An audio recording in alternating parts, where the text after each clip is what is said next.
বন্ধুরা দেখো, আমার বোন এই ভাত বাড়ছে, রান্না হয়েছে। মা মেয়ে কচুলতি, এই যে আমার ভাই খেতে বসেছে, আর এই যে দিলীপ নিচে কিন্তু খেতে পারে না। আমরা সব নিচে বসে আছি। ইয়ে বুনি, কী কী রান্না করলি আজ? হ্যাঁ,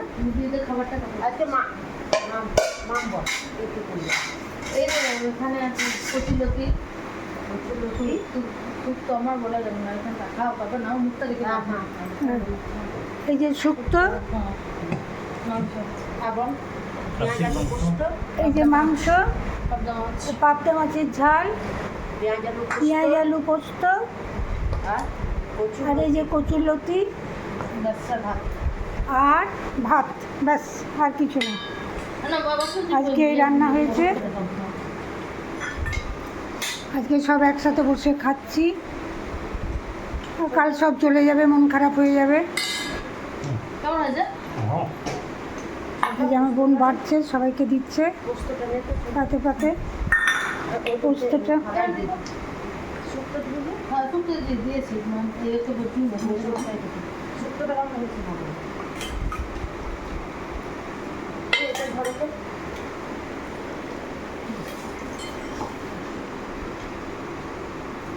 সবাইকে শুভ দুপুর, গুড আফটারনুন।